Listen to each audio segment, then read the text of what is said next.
It's a little project me and my grandpa have been working on. Got a trip coming up to Alabama. Been wanting to go shark fishing for quite a while.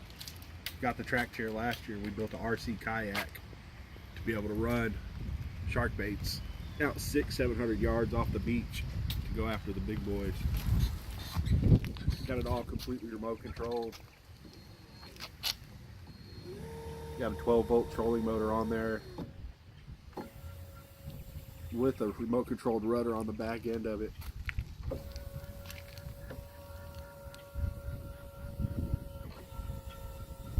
It's got a 50 amp hour lithium battery on it that should run for about 8 to 10 hours.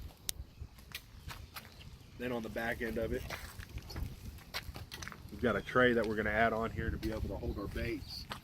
We should be able to just pull it straight off the bat.